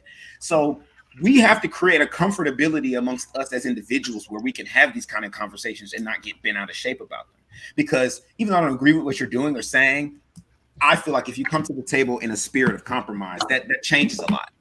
So would you see the US people like appraising? Are crazy? Yes. Appraising. Yes. Like a revolution. Like, would you see the American people ready to do a revolution, for example? Let me say yes and no. I'm gonna say yes because we talk about revolution all the time. Okay, we will talk about a revolution. Now, will we revolt? As a whole, in a way, I think the best way to revolt in America is really a boycott, but a real one, a one that is like united all the way, consistent, very close. United, and it's like honestly. And I love the example of what happened in the Montgomery, Alabama. It wasn't Montgomery, right? With the buses, the bus boycott. Montgomery boycott. Those black people walked to work for a year, and then worked on their feet all day. You feel me? They walked home, and then walked home. But those black people were closer to slavery. They was just way worse stuff. He's right. Way worse. Right now, they were united. Everybody was on the same accord. Getting everybody like, one finger can't do nothing, but when you put all the fingers together, it make a mighty fist. You know what I'm saying? And I hate to be the dissenter, but I have to disagree.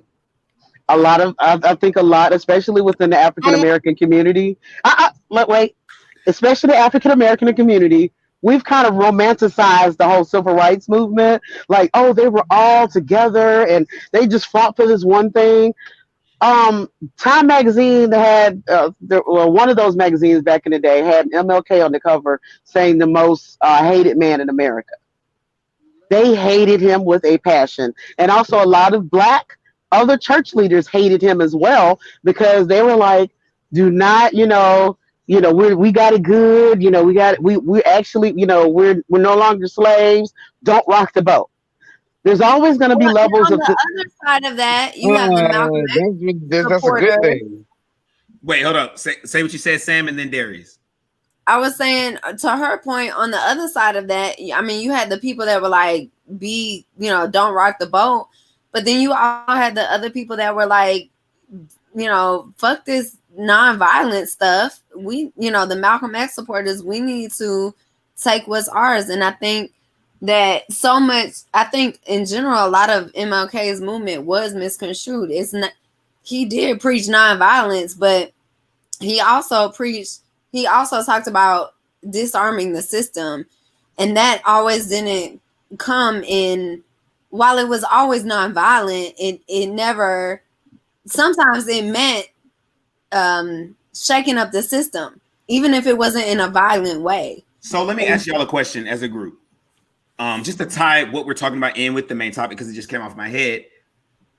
Do you feel like they would be stricter on gun control, the gun supporters, people like the NRA, et cetera, gun lobbyists, if there was a surge in minorities buying legalized weapons? Yes. Absolutely. Absolutely. Yes. Absolutely. And it's happening right in front of us right now. In fact, if you watch the news, one of the most powerful images I've ever seen in my entire life. One of the things that affected me to my core and changed me as a person was seeing during this recent, the you can call them race riots, you can call them, protests and marches, call them what you want.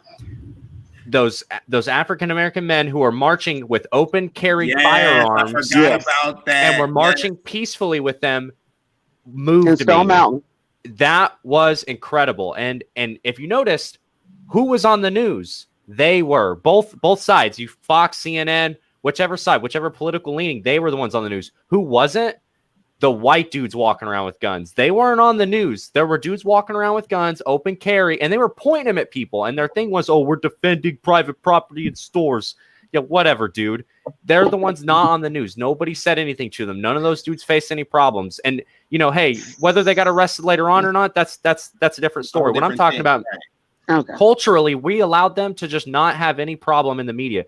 The people, we didn't even notice that. We didn't see that in the news. You saw the African American men. You saw those black guys walking with guns, and that was what was in the news. And that, to me, that's all you needed to know. Of course, that was a huge problem. And the NRA was behind that on Fox. They spun that shit out of control, like they were incentivizing or trying to get people to be violent and stuff like that. That's crazy. If you march with an open carry firearm and you're doing it peacefully, no problem. Because you know what? To do that. When the shootings in Dallas happened with the Dallas police officers, and hey, God rest their soul, I believe in the police. I do think that there's some changes that need to happen, but I do think we need a police force. There's a difference. I think both could be true. There were people marching with the police officers afterwards and with firearms openly, and nothing happened to them. And that, I think, was as close as we were going to see solidarity with minorities marching with legally purchased firearms that they legally are allowed to own, with all within their rights, and the police. And it was against violence, gun violence against citizens, against the police force, against anybody. That was as close as we got, and that was years ago. Now you see it. Those guys were marching, and it was blasted all over the news like it was a big deal. To me, that's not a big deal. That's Americans exercising their rights. Right. Yeah, that's the most American thing possible. Then why do y'all feel like we don't get enough response from these school shootings? Because we have the highest number of school shootings in the world, but our number, the second highest number of school shootings, was like 8 compared to ours, like 237. Well, it's easy to use it as a platform. Go ahead, Joe. Go ahead. Well, also, that was the thing I initially was saying about our scale, right? Like we keep talking about this like it's possible to feel emotions uniformly no matter where we are. I think the internet also gives us this, right? Like we're on social media, so we have the ability to consume moments that are really intense but aren't local, right? So when we see kids getting shot at a school, we have this false sense of having experienced it like you would if you lived in that town. But this is what I was alluding to with the fact that most Americans just haven't seen someone be shot, right? We love owning guns. We love talking about gun ownership. But like if you've actually seen someone shot, being near violence changes the way you process your readiness for violence. I grew up in the suburbs, but my family was super hood. And so like I saw the first night I ever went to a club, it was a freshman in high school, and I saw someone get killed. And I remember like how different it was than the way I thought it was, like having watched television. And I think that's the real problem, is that we feel like because we watch something on the news, we've had this experience, we all have this visceral response. But the reality is that like when you live and go through that actual death in a more small community, you change. And we're changing local communities. We're just not changing a nation of our scale. And so we compare ourselves to countries in Europe, but like a country in Europe is a state, and a state can make a change. A country is just not ready to handle that long-term emotional turmoil and trauma in the same way we think it would actually happen. Okay. And the school shootings are really easy to use as a platform for both sides, either the gun control side or the NRA, everybody should have a gun side, which, I'm not on. I want to be clear. I'm a gun owner who doesn't believe it could be that easy. The school shootings argument for allowing everyone to have guns? Well, because what they say is that, if there were guns on campus from, teachers, that's the most ridiculous one, or police officers, or just, your average, dude. I don't want to say average Joe because we have someone named Joe in the on the broadcast tonight, but your average person, if they had a firearm, they could respond to it. I've been in the military long enough to know that, like, you can hand somebody a gun, you could train them all they want. When the gun's pointed back at them, you don't know how they're going to act. You don't know that. Can I just say, as a former educator, I think it's crazy that I would even have to entertain the idea of having a gun in my classroom. Oh, I 100% agree with you. I 100% agree. I think that's a ridiculous argument notion. Is I'm safer as a teacher with my gun in my classroom. That is absolutely fucking ridiculous. Right. And then but can I ask you a question really quick, Sam? But you understand why someone would make that statement? I do, but I do, but I don't. Like, I understand why someone would think that's valid, but being a teacher, like, first of all, I have young children. I don't even have a gun, although I think. But it's not the young children necessarily, and I'm sorry to cut you off, but it's like when people are there's Sandy Hook. That wasn't a student that walked into Sandy Hook. That was a grown ass man who walked in there and opened fire on these little babies. And in my opinion, when you introduce other weapons to a situation like that, people are going to move totally differently. They're going to the elementary school because they know there's less likely to be any pushback, so I can do as much damage as possible in this situation. And that's fine. If as a teacher in this country, I have to have a gun in my classroom, we're really doing something wrong. I agree. Whether it's allowing the access or whatever it is, like while as a grown ass person in this country, I have kids. I would love to have a gun in my house. I'm worried about my kids accessing it. I'm worried about my kids accessing Right, I hear you. And that's like, I was a teacher of high school. My locks or closets or desks, them kids could get into anything. Let's be clear. So if I, as an educator, have to have a gun in my classroom to protect my students, that in itself is a fucking problem. That's where I think the gun control, we can make concessions, right? I think people should be able to own guns, but I don't think you should be easy. I think there should be some mandatory, federally mandated training that people have to go through, both in gun gun ownership and safety precautions and how to actually fire the thing, and clean it and care for it and understand it's dangerous. I don't think people fully grasp how dangerous firearms are all the time. I don't think they really understand that. You just kill somebody. That's it. That dude, they're gone. That's it. And End of story. Exactly why I don't have one. My dad, he's a big gun guy. Not that he's NRA or anything like that, but he is about protecting his family. I don't even have one in my house. Yeah. But I guess what I'm saying is, first of all, if I have to have it in my classroom, that's a problem. And if I do, you really need to reconsider how we're paying and educating and supporting teachers in this country. Yep. Just really quick, I wanna read a comment because for the people who are gonna be listening, the comment says it's all fear covered in bravado. We as a country aren't confident. We project confidence, but true confidence doesn't need to be projected. And the reason I like that comment is because I think that is part of it. Like, when you're calm, you can calm down. So, go ahead, Darius. You want to say something? Oh, yeah.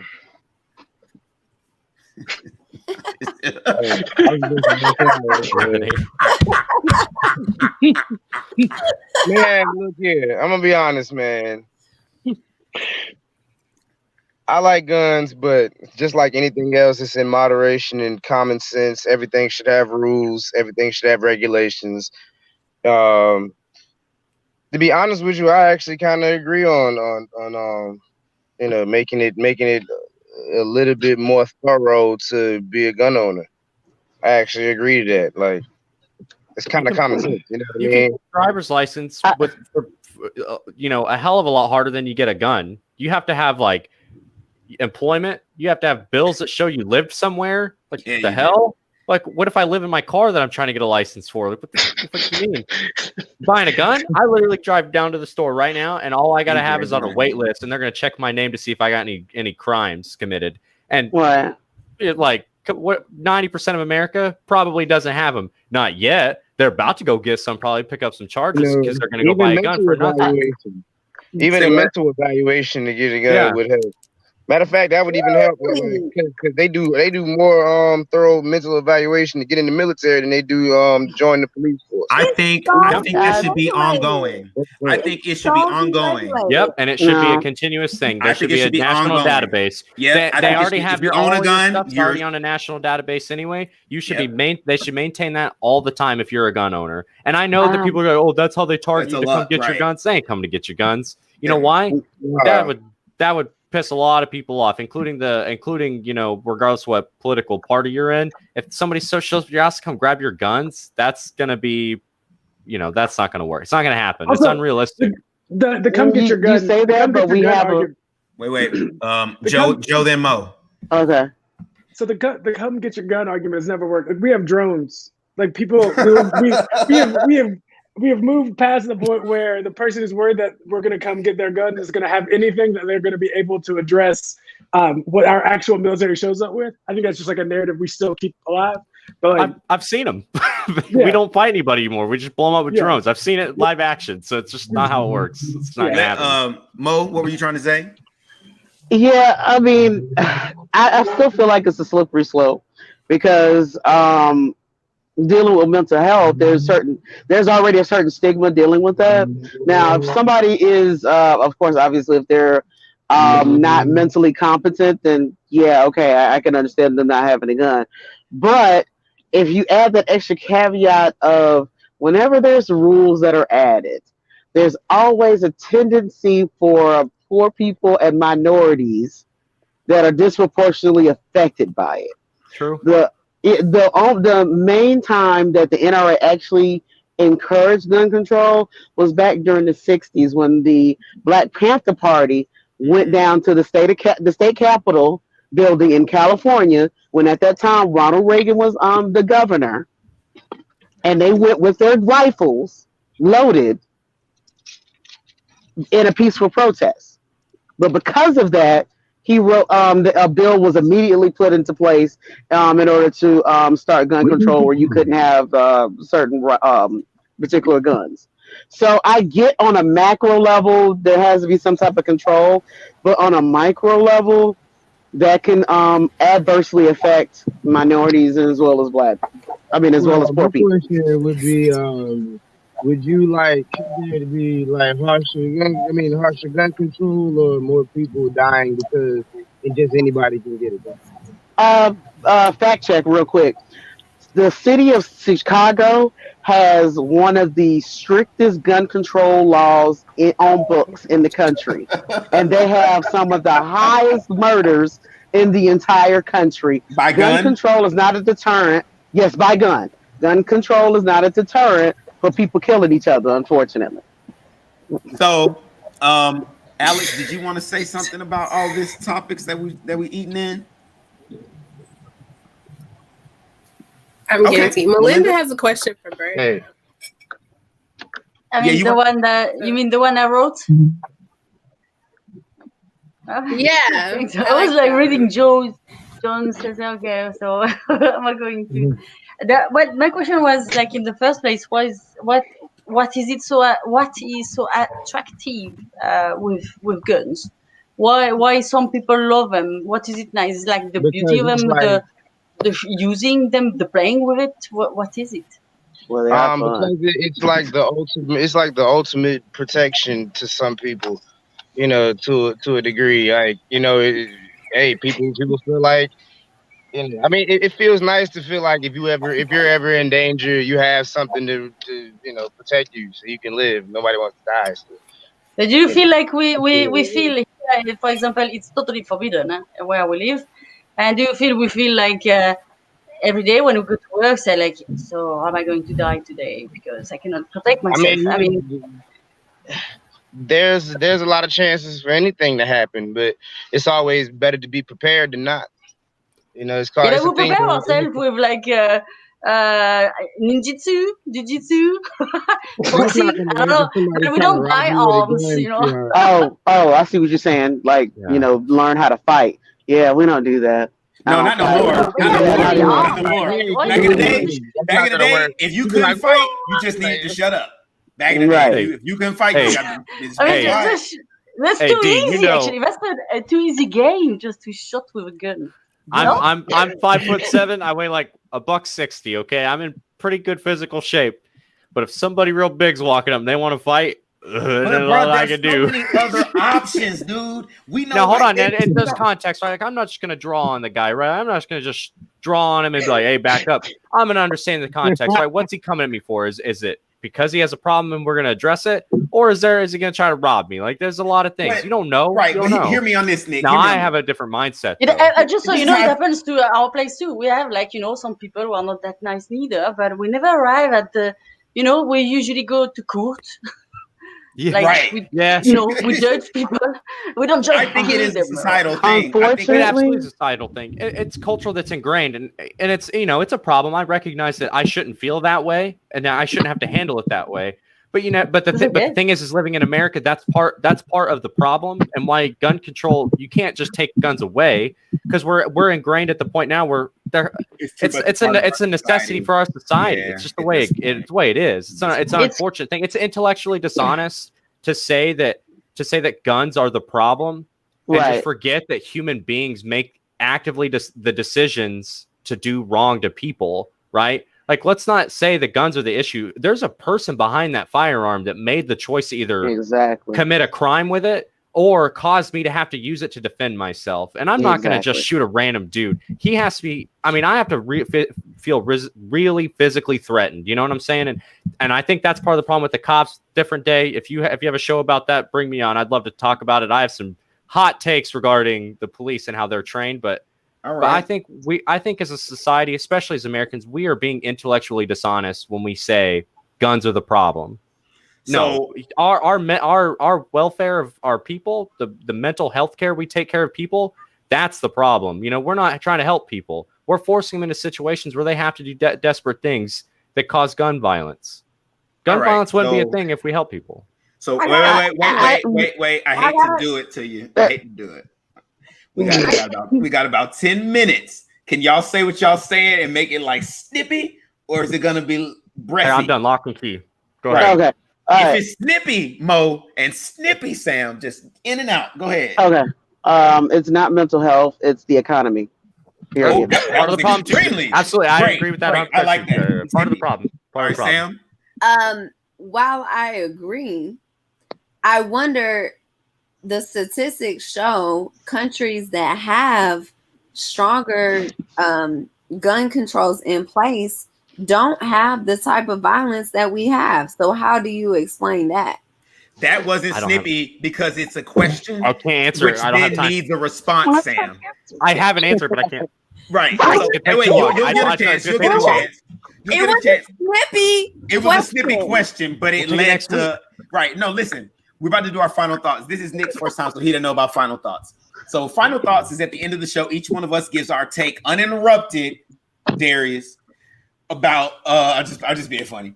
Uninterrupted, we give our final takes on the topic, either what we're taking from the conversation or what we hope that people watching have taken from the conversation. Also, if anybody in the comments, we had a lot of activity from y'all. If y'all want to throw in a final comment, I will throw it up on the board. All right. Let's start with Alex.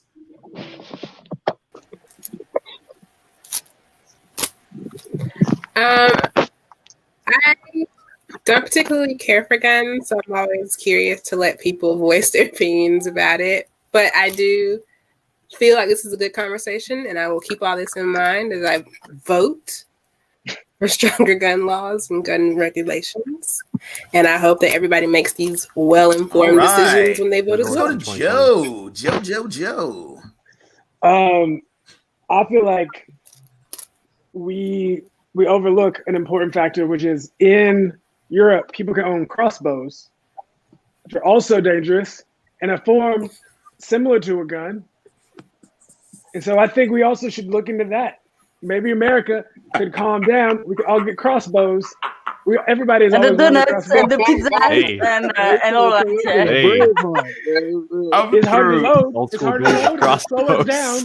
It'll slow us down. We gotta think. Just solve the problem, y'all. I just fix the problem. Okay. Let's go to Nick. Hey, my thing is just everybody love everybody. We're always going to disagree on stuff. It's the way it's going to go. That's what makes this country great. We got gun problems because our country's so free is the issue. There's so many things you're allowed to go do. Our government allows drugs and guns get into this country all the time. It's not going to stop the bad people. That's part of the problem. Drugs? Oh yeah. Nice. Remember Snippy. Snippy, final thought. Hey, everybody love everybody. Just recognize our differences. Don't let the government divide us because of those differences. Let us use those differences to make the government work for us, not work against us. I like that. All right, Let them Mo. drugs in. What's up, Mo? What's your final thought? My final thought is that we have to take in consideration whenever we're trying to put any new restrictions, even on something as simple as guns, that it does have an adverse effect for poor and as well as minorities in this country. And the second thought that, we can get rid of the guns, but Eric Rudolph, when he bombed that abortion clinic back in 1996, didn't need a gun. And people were killed in that incident, as well as the Centennial Olympic Park that within that same time span. Oklahoma City, they blew up a lot of people on Timothy McVeigh, and they didn't have to pop one cap.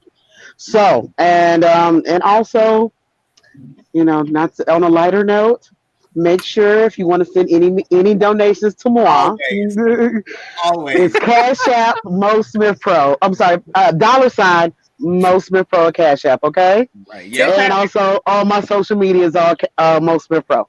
Love you guys. Okay. Bird. Oh yeah, I just want to leave everybody with this. I don't know. Some of y'all may have heard about this, some of y'all may not, but I kind of live by this, or I try to at least. It's a little thing called 5 P's. I repeat, 5 P's. Proper preparation prevents poor performance. Trying to remember. Why you sound like T.I. just then? Did anyone else catch that? He sounded like T.I. for about 5 seconds. Say it one more time. Did we get to call him Granddad? No, I'm just saying though. I just want to leave everybody with that. Just 5 P's. Proper preparation prevents poor performance. Proper preparation Can I prevents poor add? Because I performance. think I'm next. My dad makes it the 7 P's. He makes it proper preparation prevents piss Piss poor. poor. Yeah. Yeah. My Man, mom. Oh, we got to make stuff more complicated. Okay. My mom All has right. one. It's only got 3 letters though. It's WAP. I'm I'm just I ain't gonna say it. I ain't gonna say it. I'm doing a little chicken. Oh You my gotta bring God. it full circle. You got to. All right, Sam. Oh, What's your final thoughts for this night? I guess my final thoughts are it's, in America, I think it is so divisive on gun control, but I think we are out of control. As an educator, if I have to have a gun in my classroom, we're out of control. But if we are so willing to regulate women's bodies and their choices, and we can't put that same gun regulation on guns, and I have to have a gun in my classroom as an educator, that's a problem. Right. I'm not sure I'm an expert, and I'm not sure I have any knowledge to really speak on how to address it or what to do about it. But if, as an educator, I have to have a gun in my classroom to protect my students, and I can't have a say on my body as a woman in America, Yes. that's a problem. That's a problem. And I don't know what we need to do to fix it, or if anything can be done about it, or whatever. I'm not sure that I have that expertise, but to me, that is a huge discrepancy that needs to be addressed. All right. Melinda, what are your final thoughts? Do you have any social media that you want to? Oh, wait. Oh, she brought a prop. She brought a prop. Let's do it. Go. Well, we're all the same, right? Yes. Citizens of the world. Right. No, I totally agree. I totally agree with you. What's your name? Samantha. Yeah.